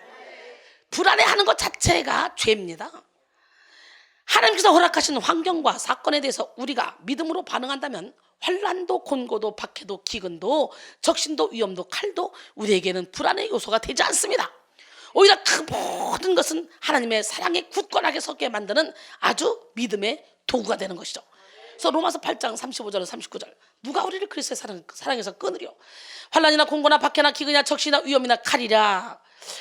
기록됩니다. 우리가 종일 주를 위하여 죽임을 당하게 되며 도살당할 양같이 여김을 받았나이다 같으니라. 그러나 이 모든 일에 우리를 사랑하신 이로 말미암아 우리가 넉넉히 이기노니라. 내가 확신하노니 사망이나 생명이나 천사들이나 권세자들이나 현재일이나 장래일이나 능력이나 높음이나 기쁨이나 다른 어떤 표적이라도 우리를 우리 주 그리스도 예수 안에 있는 하나님의 사랑에서 끊을 수 없느니라 그랬어요. 사랑하는 성도 여러분, 사람은요 누구도 자기 힘으로 인생의 불안을 이기며 살아갈 수 없습니다. 불안을 치료하는 길은 오직 진리밖에 없습니다. 오직 하나님 한 분만이 우리의 영혼의 빈 공간을 채울 수가 있습니다. 할렐루야. 불안을 넘어서는 극도의 안정감을 누리게 하실 수 있는 분이 오직 하나님 한 분뿐입니다. 영국에서 한 해 동안 열심히 일한 무디는 1892년 가정과 사역에 복귀한다는 부푼 마음으로 귀국길에 올랐습니다. 무디를 실은 배는 사우스햄프턴을 떠났습니다. 출항한 지 사흘쯤 지나 배는 축이 부러지면서 멈춰서 버렸고 배 안에 물이 차기 시작했습니다. 모든 선원들, 승객들은 절망에 빠졌고 언제 배가 가라앉을지 모르는 불안한 상황 속에서 이틀이 지났습니다. 무디는 그 자리에서 집회를 열게 해달라고 요청했고 놀랍게도 승객 전원이 참석했습니다. 그는 넘어지지 않게 기둥을 붙잡고 성경을 펴서 읽었습니다. 지존자의 은밀한 곳에 거하는 자는 전능자의 그늘 아래 거하리로다. 시편 91편 1절 말씀이요. 나중에 무디는 이렇게 썼습니다. 내 삶의 가장 어두운 순간이었다. 기도 중에 평안이 찾아왔다. 하나님은 나의 부르짖음을 들으시고 영혼 깊은 곳에서 이런 고백이 나오게 하셨다. 주의 뜻이 이루어지이다. 나는 자리에 눕자마자 순식간에 잠이 들었다. 결국 하나님은 기도에 응답하시고 배를 구조하셨습니다. 그는 이 사건 이후 세상에서 가장 안전한 곳은 전능자의 그늘 아래, 곧 그분의 날개 아래 있는 것임을 절실히 깨달았어요. 할렐루야. 이야, 멋지지 않습니까? 그 와중에 잠들어 버렸대요. 자리에 눕자마자. 신기하죠? 주의 뜻이 이루어지길 원하나이다. 그리고 아기가 엄마 품에서 최고의 안정감을 누리듯이 우리는 하나님의 품 안에 있을 때만 최고의 안정감을 누릴 수 있습니다. 엄마의 안정된 품 안에서 아기의 모든 정서와 신진대사는 최고 상태가 됩니다. 이와 같은 맥락에서 하나님의 임재는 우리의 모든 영역을 최고의 상태로 회복시킵니다. 성 어거스틴은 자매록에서 하나님, 당신의 품에서 안식을 얻기까지 내게는 쉼이 없었나이다 라고 고백했어요. 이 시간 여러분 모두가 하나님의 품에 안겨서 근원적인 불안을 치료받으시기 원합니다. 그리고 인생의 대소사를 하나님께 맡기고 하나님의 끊임없는 돌보심 속에서 참된 안식을 누리시기를 소원합니다. 빌립보 4장 6절로 7절 보니까 아무것도 염려하지 말고 다만 모든 일에 기도와 간구로 너희 구할 것을 감사함으로 하나님께 아뢰라. 그리하면 모든 지각에 뛰어난 하나님의 평강이 그리스도 예수 안에서 너희 마음과 생각을 지키시리라. 할렐루야. 오늘 우리는 하나님의 진리로 모든 불안을 다 몰아내야 돼요. 진리를 만난 불안은 담대함으로 변화됩니다. 오늘 본문 시편 11편은 다윗의 시입니다. 본문에는 두 가지 종류의 목소리가 등장합니다. 하나는 불안의 소리요, 또 하나는 평안의 소리입니다. 여러분 안에서는 날마다 평안의 소리가 울려 퍼져야 돼요. 예수 이름으로 불안의 소리는 떠나갈지어다. 오늘 본문 1절에서 3절까지는 다윗의 친구들과 주변 사람들이 말하는 내용으로 온갖 두려움과 불안, 염려와 회의가 가득 찬 내용입니다. 또 본문 4절부터 7절까지는 다윗이 말하는 내용으로 평안과 담대함, 확신과 강함으로 가득한 내용입니다. 환경은 같고 상황은 동일하지만 사람에 따라 극과 극의 반응을 보이고 있습니다. 왜 같은 상황에서 누구는 불안해하고 누구는 담대한 것일까요? 문제는 환경에 있지 않습니다. 상황을 해석하는 태도에 있습니다. 오늘 본문 시편 11편 1절로 2절 내가 여호와께 피하였거늘 너희가 내 영혼에게 새같이 내 산으로 도망하라 하면 어찌함인가. 악인이 활을 당기고 화살을 시위에 먹이며 마음이 바른 자를 어두운 데서 쏘려 하는도다. 본문은 다윗의 친구들 혹은 그를 알고 있는 사람들의 조언으로 볼 수 있죠. 그러나 다른 한편은 다윗 자신의 내적 음성으로도 볼 수 있습니다. 만일 후자라면 본문은 다윗이 얼마 동안 두려움에 사로잡혀 내적 갈등을 했음을 나타내죠. 1절에서 너희가 내 영혼에게 해당하는 이 레나푸시의 원형 네페시는 호흡하다라는 그런 의미의 어원에서 유래한 단어로서 인간의 심령의 가장 깊은 부분, 즉 영혼, 생명 등을 의미합니다. 여기에서는 위기 상황에서 들려온 유혹의 목소리가 그의 영혼까지 흔들어 놓았다는 사실을 나타내고 있습니다. 그리고 산으로 도망하라 해서 산은 사람들이 전쟁 등 위기의 상황에서 흔히 찾는 그런 피난처죠. 지금 다윗은 악인에게 집중 공격을 당하고 있었습니다. 시편에서 말하는 악인은 단순히 나쁜 짓을 하는 그런 사람이 아니고 진리를 모르거나 부인하는 사람, 하나님의 뜻을 거스르며 살아가는 사람을 말합니다. 상대적으로 마음이 바른 자라는 말이 나오죠. 여기는 진리를 따라 살아가는 사람을 얘기하는 거예요. 진리를 따르는 사람이었던 다윗은 지금 악인들의 집요하고 무서운 공격을 받고 있습니다. 악인들은 다윗을 노려보며 활을 당기고 화살을 시위에 먹였습니다. 아차 하는 순간에 다윗은 악인의 화살을 맞고 쓰러질 수밖에 없는 그런 긴급한 상황에 놓였습니다. 하지만 다윗은 이런 환난의 때에 여호와께 피했습니다. 내가 피하였거늘. 여기에 해당하는 하시티의 원형 핫사는 목숨이 경각에 달려 급박한 위기에서 도움을 얻기 위해 피하는 것을 나타내는 말입니다. 여기서는 이 단어가 완료형으로 사용되어 당시 다윗이 이미 자기 결단에 따라 여호와께 피하였음을 보여줍니다. 감당할 수 없는 어려움 속에 하나님을 의지했고 하나님의 소리를 들으려 했습니다. 사람은 가장 위급한 상황을 만날 때 그가 실로 무엇을 의지하며 살고 있는지를 정확하게 알 수가 있어요. 가장 위급한 상황을 만날 때, 인생의 위기의 때에 하나님을 떠나 사람을 찾아가거나 물질이나 지식 등을 의지하는 사람들은 실로 하나님을 의지하는 사람이 아닙니다. 에레미야 17장 5절로 8절 여호와께서 이와 같이 말씀하시니라. 무릇 사람을 믿으며 육신으로 그의 힘을 삼고 마음이 여호와에게서 떠난 그 사람은 저주를 받을 것이라. 그는 사막의 떨기나무 같아서 좋은 일이 오는 것을 보지 못하고 광야, 간조한 곳, 건건한 땅, 사람이 살지 않는 땅에 살리라. 그러나 무릇 여호와를 의지하며 여호와를 의뢰하는 그 사람은 복을 받을 것이라. 그는 물가에 심어진 나무가 그 뿌리를 강변에 뻗치고 더위가 올지라도 두려워하지 아니며 그 입이 청청하며 가무는 해도 걱정이 없고 결실이 그치지 아니함 같으리라 그랬어요. 시편 146편 3절로 4절도 보니까 귀인들을 의지하지 말며 도울 힘이 없는 인생도 의지하지 말지니 그의 호흡이 끊어지면 흙으로 돌아가서 그날에 그의 생각이 소멸하리로다.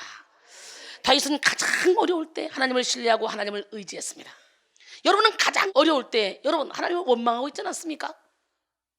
다윗은 인생의 흑암이 드리울 때 더욱더 하나님께 피하며 하나님을 향한 자신의 믿음을 드러냈습니다. 하지만 다윗의 주변 사람들은 하나님께로 피한 다윗을 어리석다고 생각했어요. 그들이 보기에 지금 다윗은 극도로 불안한 상태에 놓여 있었고 절대절명의 위기에 빠진 듯했습니다. 그래서 그들은 다윗에게 새같이 너희 산으로 도망가라 이렇게 말합니다. 지금 다윗은 사냥꾼의 화살의 표적이 된 새와 같은 시세이기 때문에 산으로 피하라는 것이죠. 다윗의 측근들이 산으로 가라는 것은 실제로 산으로 가라는 말이 아니라 다윗이 가진 직책과 의무를 다 내려놓고 도망가라는 얘기예요. 이세벨의 말을 듣고 도망한 엘리야처럼 현실을 외면하고 회피하라는 거예요. 문제를 덮어두고 그냥 외면하라는 거예요. 지금도 악한 영들은 많은 사람들의 내면에서 절망의 소리를 내뱉으며 현실을 도피하라고 속삭입니다. 너는 해도 안 돼. 포기해. 하나님 너 사랑하지 않아. 너를 사랑하면 이런 고난이 너에게 오겠니? 그냥 내려놔. 포기해.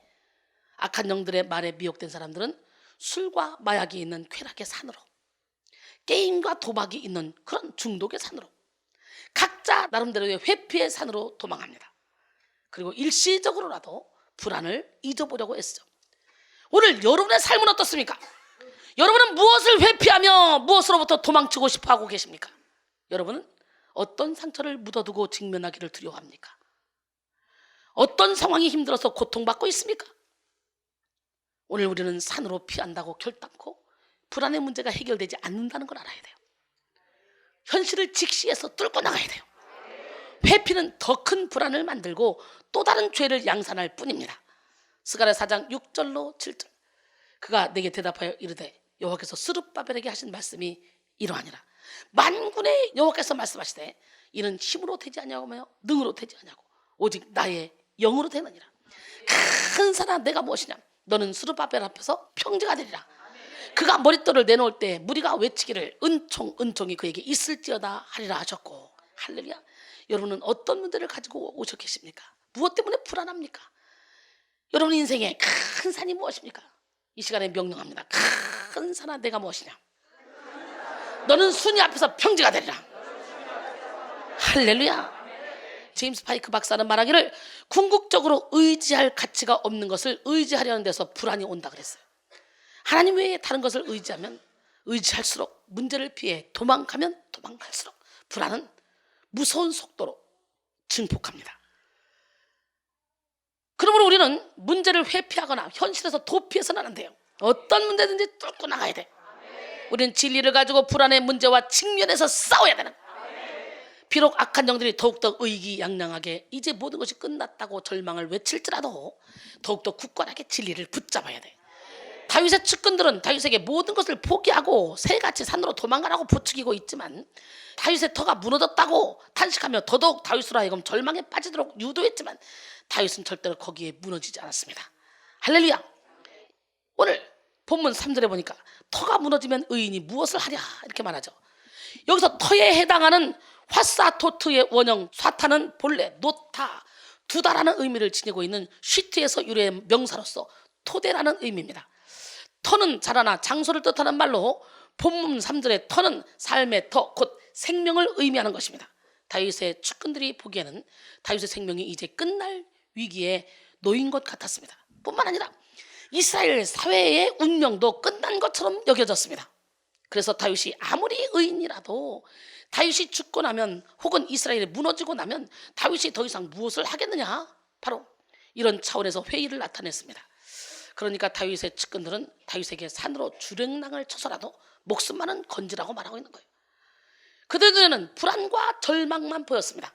그래서 다윗의 터가 다 무너졌는데 다윗이 더 이상 무엇을 할 수 있겠냐, 이렇게 말하고 있는 거예요. 지금도 우리의 내면에서 불안을 조장하는 어둠의 영들은 이와 같은 소리를 내뱉으며 불안을 확대시킵니다. 끝났어. 너의 소망이 무너졌어. 뭘 한다 그래. 그냥 좌절해. 낙심해. 그냥 하나님 믿지 마. 네 인생은 이제 끝났어. 너의 터는 이제 다 무너졌어. 이렇게 말하며 모든 것을 포기하게 만들죠. 여러분, 우리는 절망을 유도하고 불안을 조장하는 악한 영의 소리를 거절하고 진리만을 붙잡아야 돼. 다윗은 이와 같은 상황 속에서도 진리를 붙잡았습니다. 다윗은 염려와 불안에 빠진 사람들의 말에 휘둘리지 않았습니다. 다윗은 자신의 터가 무너질지라도 하나님의 터는 결코 무너지지 않는다는 사실을 알았습니다. 그래서 자신의 터가 무너질 것에 대해 두려워하지 않고 하나님의 터로 달려갔습니다. 그리고 하나님의 터에서 굳건하게 더 굳건하게 진리를 누렸습니다. 할렐루야. 하나님의 터에 선 다윗에게는 도피의 산보다 천지를 지으신 하나님이 더 먼저 보였습니다. 시편 121편 1절로 2절 보니까 내가 산을 향하여 눈을 들리라. 나의 도움이 어디서 올까? 나의 도움은 천지를 지으신 여호와께서로다. 하나님은 너를 지키시는 분, 하나님은 나를 지키시는 자. 할렐루야. 하나님은 너를 지키시는 자, 너의 우편에 그늘 되시니 낮의 해와 밤의 달도 너를 해치 못하리. 하나님은 너를 지키시는 자, 너의 환난을 연케하시니 그가 너를 지키시리라. 너의 출입을 지키시리라. 눈을 들어 산을 보아라. 너의 도움 어디서 오나. 천지 지으신 너를 만드신 여호와께로다. 사실 다윗의 인생에는 도망자로 살았던 시간이 상당합니다. 다윗은 사울을 피해 도망다니며 15년가량을 도망자로 살았고요. 나중에는 사랑하는 아들 압살롬을 피해 감람산으로 맨발로 도망가기도 했어요. 하지만 다윗의 몸이 산에 있을 때에도 다윗의 마음은 하나님께 있었습니다. 다윗은 언제나 하나님을 자신의 피난처로 삼았습니다. 할렐루야. 시편 91편 1절로 13절 보니까 지존자의 은밀한 곳에 거주하며 전능자의 그늘 아래 사는 자여, 나는 여호와를 향하여 말하기를 그는 나의 피난처요 나의 요새요 내가 의뢰하는 하나님이시라 하리니, 이는 그가 너를 새 사냥꾼의 올무에서와 심한 전염병에서 건지실 것이미로다. 그가 너를 그의 기초로 덮으시리니 내가 그의 날개 아래로 피하리로다. 그의 진실함은 방패와 손방패가 되시나니, 너는 밤에 찾아오는 공포와 낮에 날아드는 화살과 어두울 때 퍼지는 전염병과 밝을 때 닥쳐오는 재앙을 두려워하지 아니하리로다. 1000명이 내 왼쪽에서 10,000명이 내 오른쪽에서 엎드러지나 이 재앙이 내게 가까이 오지 못하리로다. 오직 너는 똑똑히 보리니 악인들의 부흥을 내가 보리로다. 내가 말하기를 여호와는 나의 피난처시라 하고 지존자를 너의 거처로 삼았으므로 화가 내게 미치지 못하며 재앙이 내 장막에 가까이 오지 못하리니, 그가 너를 위하여 그의 천사들을 명령하사 내 모든 길에서 너를 지키게 하시며 그들이 그들의 손으로 너를 붙들어 발이 돌에 부딪히지 아니하게 하리로다. 내가 사자와 독사를 밟으며 젊은 사자와 뱀을 발로 누리리로다. 할렐루야. 여러분 피난처가 되신 주님, 그 주님은 멀리 있지 않아요. 바로 여러분 안에 있어요. 나의 피난처 예수를 찬양합시다.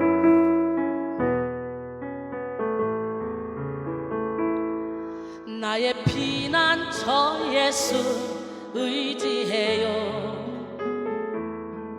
나의 피난처 예수 의지해요. 나의 가는 길에 거센 바람 몰아쳐와도 나의 피난처 예수 의지해요. 나는 영원히 주님 사랑해요. 나는 영원히 주님 사랑해요. 세상 어떤 것도 나의 사랑 끊을 수 없네. 나는 영원히 주님 사랑해요. 아버지 나를 사랑하시니 나의 모든 것 주께 드려요. 아버지 내가 여기 있으니 주님 영광 위하여 써주세요. 수년 전에 잠수함 하나가 바다의 깊은 곳에서 밤새도록 잠겨서 실험을 했습니다. 그리고 수면으로 떠올라 항구에 오자 함장에게 사람들이 물어봤습니다. 간밤에 그 심한 폭풍 후에 잠수함은 어땠습니까? 그러자 함장은 놀랬다는 듯이 무슨 폭풍이요? 우린 그런 폭풍이 있었으리라고 짐작도 못했습니다. 바다 깊은 곳에서는 어떤 폭풍도 영향을 미치지 못합니다. 바로 바다의 깊은 곳, 그 평온함을 어떤 폭풍도 깨지 못하는 바다의 방석이라고 불리는 바다 깊은 곳에 이 잠수함이 있었던 것입니다. 마찬가지입니다. 하나님께 피하는 자는 세상의 모든 풍파가 몰아쳐오는 그런 상황 속에서도 불안해지지 않습니다. 요동하지 않습니다. 내가 주인 삼은 모든 건 내렸고 주님께 나 자신을 맡겨드려 봐요. 깊은 바다처럼 잠잠한 삶을 살게 됩니다.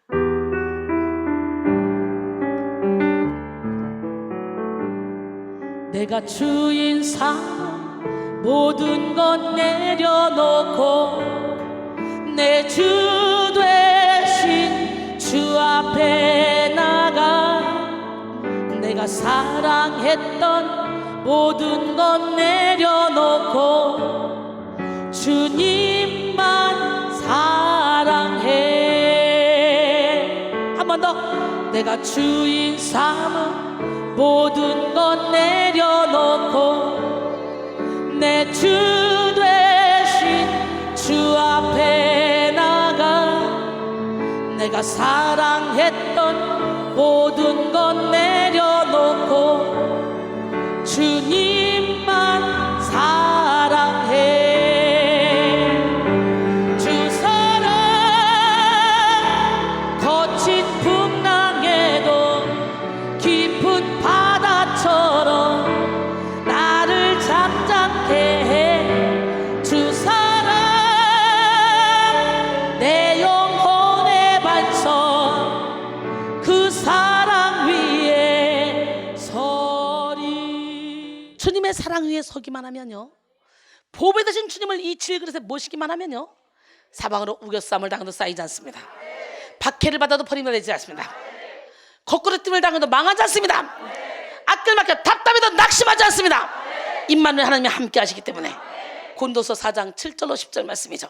할렐루야. 시편 42편 5절에 내 영혼아 내가 어찌하여 낙심하며 어찌하여 내 속에서 불안해하는가. 너는 하나님께 소망을 두라. 그가 나타나 도우심으로 말미암아 내가 여전히 찬송하리로다. 할렐루야. 예, 시편 27편 1절에 보니까 너는 내일 일을 자랑하지 말라. 하루 동안에 무슨 일이 일어날지 내가 알 수가 없습니다. 우리는요 1분 후에 2분 후에 5분 후에 10분 후에 어떤 일이 일어날지 아무도 몰라요. 새가 그물에 걸린 것처럼 우리 자신도 모르게 어느 날 우리 삶 속에 덫이 임할 수가 있어요. 그러나 내 영혼이 건강하면 죽음이 온다 할지라도 겁날 게 없어요. 왜?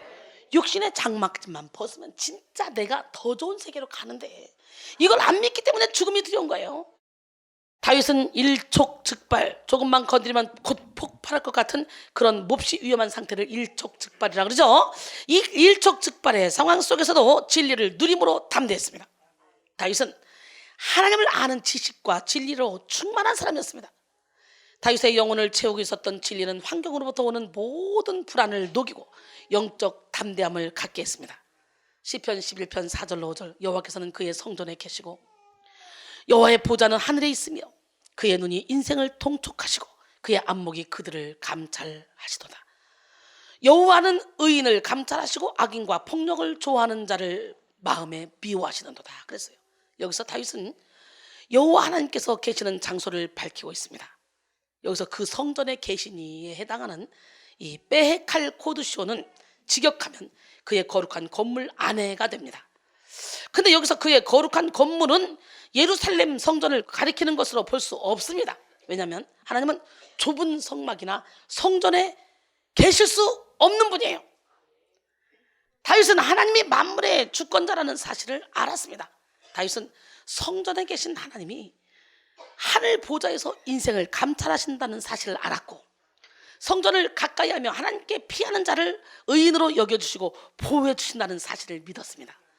하나님은 무소부지하신 분이에요. 성전 안에만 거하는 분이 아니에요. 할렐루야. 본문 4절에 그의 안목이 그를 감찰하시도다 라는 구절에서 안목이라고 번역된 이 원어의 뜻은 속눈썹입니다. 감찰한다는 것은 시험하고 분석한다는 뜻입니다. 사람들은 무엇인가 면밀히 살펴볼 때 눈을 찡그리게 되는데 그때 속눈썹이 보이게 됩니다. 그러므로 그의 안목이 그들을 감찰하시도다 라는 하나님의 얼마나 집중하게 세세하게 우리를 살펴보시는지를 강조하는 표현이에요. 다윗은 하나님이 이러한 통찰로서 의인의 의로움을 보시고 악인의 악함을 보고 계신다는 사실을 알았습니다. 다윗은 하나님의 공의와 지혜, 사랑과 능력을 알았고 하나님의 섭리가 완전한 판단과 심판으로 드러난다는 것을 잘 알았습니다. 그래서 다윗은 위기 속에도 하나님께 피함으로 불안해서 자유했습니다. 할렐루야. 오늘 우리는 다윗처럼 하나님을 알아야 돼. 진리는 하나님에 대한 지식입니다. 진리는 말씀입니다. 진리는 예수 그리스도입니다. 하나님은 시간을 넘어 존재하시는 분이고 한량없는 은혜를 베풀어 주시는 분입니다. 하나님은 영광의 빛 가운데 계시는 분이며 놀랍도록 위대하신 분입니다. 하나님은 두려울 만큼 거룩하신 분이기도 하고 이해할 수 없을 만큼 겸손하신 분이기도 합니다. 또 하나님은 매우 성실하신 분이고 완전히 공의로우신 분입니다. 하나님은 지식과 지혜가 무궁하신 분이고 증량할 수 없는 사랑을 품고 계신 분이에요. 하나님은 생명의 원천이 되시는 분이며 무한한 능력을 갖고 계신 분이고 놀랍도록 매력적인 성품을 지니신 분입니다. 뿐만 아니라 찬란한 위엄을 지니신 분이고 표현할 수 없을 만큼 친절하신 분입니다. 우리의 신음소리까지도 다 듣는 분, 우리의 중심을 아실 만큼 놀라운 이해력을 가지신 분이고 나의 작은 신음에도 응답하시는 하나님의 사랑을 사모하는 자, 하나님의 평안을 바라보는 자, 너의 모든 것 창조하신 우리 주님이 너를 얼마나 사랑하시는지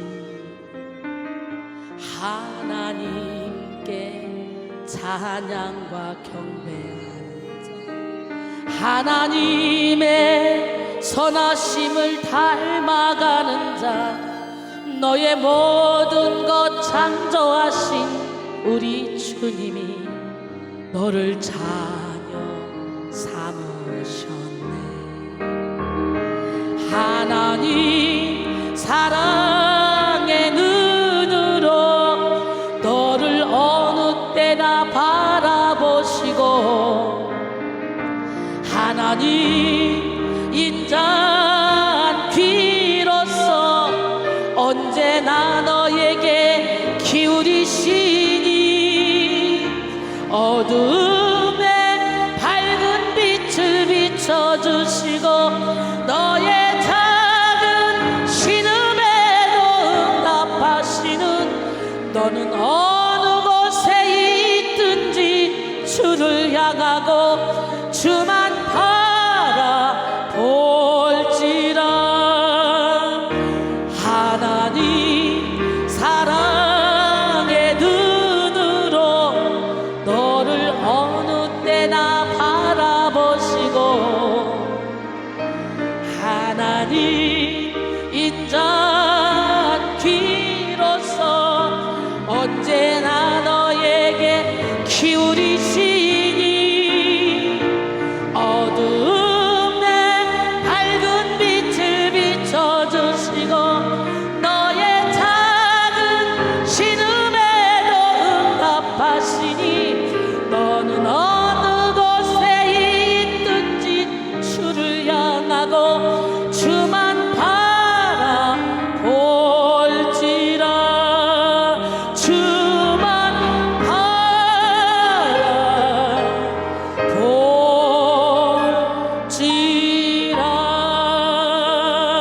바라볼지라. 우리 하나님이 우리 주만 바라보면 돼. 어느 곳에 있든지 걱정할 필요 없어. 우리의 작은 신음까지도 응답하시는 분이에요. 우리의 신음소리를 듣고도 우리의 중심을 아실 만큼 놀라운 이해력을 갖고 계신 분, 이 일을 제기할 수 없는 주권을 갖고 계신 분입니다. 우리는 이런 하나님의 속성을 깊이 알수록 더 깊은 진리를 깨닫게 됩니다. 아름다우신 하나님을 알 때 우리는 아름다운 하나님의 진리를 깨달을 수가 있고 최고의 권위를 가지며 무한한 창조력을 가지신 하나님을 알 때 우리는 지식, 상식, 논리를 초월하고 뛰어넘는 그런 하나님의 진리를 소유할 수가 있습니다. 또 신실하신 하나님을 알 때 약속을 성취하신 하나님의 진리를 신뢰할 수 있고 자유의 영이신 하나님을 알 때 우리는 율법에 묶이지 않게 됩니다. 뿐만 아니라 질서의 하나님을 알 때 질서를 존중하는 하나님의 음성을 들으며 권위자를 대적하거나 교회의 질서를 무너뜨리는 일을 하지 않게 됩니다. 또한 부드럽고 인격적인 하나님을 알 때 스산하거나 거센 사탄의 움직임을 눈치챌 수가 있습니다. 이 시간 여러분 모두가 하나님에 대한 깊은 영적 지식을 겸비하여 진리로 말미암아 모든 불안을 치료받으시기를 바랍니다. 진리의 하나님은 악인을 심판하시고 진리를 붙드는 자를 축복하십니다. 오늘 본문 시편 11편 6절로 7절, 악인에게 그물을 던지시리니 불과 유황과 태우는 바람이 그들의 잔에 소득이 되리로다. 여호와는 의로우사 의로운 일을 좋아하시나니 정직한 자는 그의 얼굴을 배우리이다. 할렐루야. 이것이 악인과 의인의 결론입니다. 악인들은 새를 겨냥하는 사냥꾼처럼 살다가 결국 사냥감이 되어 멸망하는 신세가 되고 맙니다. 하나님이 악인들에게 그물을 던지셔서 그들을 포박하시기 때문입니다. 또 그들에게는 불과 유황과 태우는 바람이 쏟아집니다. 이는 불로 심판을 받은 소돔과 고모라의 모습과 같지 않나요? 진리를 떠난 악인들에게는 하나님의 인자하심과 선하심이 아닌 하나님의 진노가 임합니다. 하지만 의인에게는 하나님의 은혜가 임합니다. 하나님 보시기에 의로운 일은 진리를 사랑하고 진리를 따르는 것입니다. 하나님은 진리를 따르는 자에게 자신의 얼굴을 나타내시며 완전한 보호, 완전한 능력, 완전한 사랑을 채워주십니다. 할렐루야. 그러므로 우리는 진리로 모든 불안을 치료받고 더욱더 진리로 나가는 삶을 살아야 돼요. 진리는 막연한 불안함을 이기게 하고 바로 지금 여기에서 집중해야 될 분명한 사명을 발견하게 합니다. 나아가 진리는 죽음도 넘어서는 담대한 그런 힘을 가지게 합니다. 사도행전 20장 23절로 24절 보니까 오직 성령이 각 성에서 내게 증언하여 결박과 환난이 너를 기다린다 하시나 내가 달려갈 길과 주 예수께 받은 사명 곧 하나님의 은혜의 복음을 증언하는 일을 마치려 하면 나의 생명조차 조금 더 귀한 것으로 여기지 아니하노라 그랬어요. 할렐루야. 우리가 반드시 기억해야 될 것은요, 불안과 두려움을 물리치는 가장 좋은 무기가 바로 기도라는 것입니다. 오늘 기도함으로 하나님을 만나야 돼요. 앤드류 머레이는 하나님의 자녀는 기도로 모든 것을 정복할 수 있다. 사탄이 교인들에게서 이 무기를 빼앗거나 그것의 사용을 제지하려고 최선을 다하는 것은 이상한 일이 아니다 라고 했고요. 그레이암은 기도는 어둠 속에서 하나님을 볼 수 있는 거울이다 라고 했습니다. 기도의 무기를 사용함으로 모든 불안에서 해방되는 우리 모두가 되길 원합니다. 시편 34편 4절에 내가 여호와께 간구하며 내게 응답하시고 내 모든 두려움에서 나를 건지셨도다. 할렐루야. 결론적으로 사랑하는 성도 여러분, 오늘은 풍요를 만드는 결핍 치료 첫 번째 시간으로 진리의 결핍이 만든 불안 치료라는 제목으로 함께 은혜를 나눴습니다. 하나님은 풍요의 영이십니다. 그러므로 우리는 모든 결핍 의식을 몰아내고 풍요 의식을 가지고 살아가야 돼요. 특히 진리의 풍요를 누림으로 모든 불안을 이기고 담대한 삶을 살아야 돼요. 하나님의 진리가 결핍된 곳에는 환경에 대한 불안, 무능에 대한 불안, 죄에 대한 불안 등 끊임없는 불안이 가득합니다. 불안은 육체적 질병뿐만 아니라 각종 우울증, 중독이라는 합병증을 만들어내고 영혼을 파멸로 끌고 갑니다. 그러므로 우리는 불안의 시대에 진리의 부자가 되어 불안을 이겨야 돼요. 진리를 모르는 사람은 불안한 상황 속에서 회피하고 도피하며 더 큰 불안을 자초하지만 진리를 아는 사람은 불안의 구체적인 항목마다 하나님의 능력과 보호, 인도라는 진리의 적용을 받고 더 힘차게 진리 향해 나아갑니다. 우리는 불안과 두려움을 물리치기 위해서 날마다 기도에 힘써야 돼요. 이 시간 여러분 모두가 진리의 거부가 돼서 모든 불안을 치료받고 진리로 말미암은 평안과 담대함을 누리기를 주님의 이름으로 축원합니다. 진리의 거부가 돼보세요. 가진 것 없어도 만족합니다. 항상 행복합니다. 우리 주님의 명령대로 쉬지 말고 기도하라. 항상 기뻐라. 범사에 감사라. 이게 그대로 사라집니다. 오늘 여러분 모두가 다 정말 진리의 결핍이 만든 불안을 싹 다 치료받기 위해서 진리 안에 들어갑시다. 말씀 안에 들어갑시다. 예수님을 주인으로 모십시다. 하나님은 살아계십니다. 말씀 충만으로 우리 새롭게 변화됩시다. 은사 충만으로 강하게 은사 충만으로 강하게 은사 충만으로 채워도 죄악 세상 이겨나가리 은사 충만으로 채워도 이 세상 이기리. 진리의 결핍이 만든 불안을 치료받고 진리 안에 자유 가운데 거하면 우리를 통해 하나님이 일을 하실 수밖에 없어. 불안 장애를 갖고 있는 영혼들 여기 많거든. 예수님은 다 치료받을 자라. 말씀 충만으로 새롭게 말씀 충만으로 새롭게 말씀 충만으로 거듭나서 주는 대로 살아가리라. 말씀 충만으로 거듭나서 새 사람 되리라. 은사 충만으로 강하게 은사 충만으로 강하게 은사 충만으로 채워도 죄악 세상 이겨나가리 은사 충만으로 채워도 이 세상 이기리. 할렐루야. 지금이 은혜 받을 때요, 지금이 치료 받을 때요, 지금이 능력 받을 때요, 지금이 하나님을 만날 때입니다. 아멘. 성령 충만으로 뜨거운게 말씀 충만으로 새롭게 은사 충만으로 채워도 주의 일하리.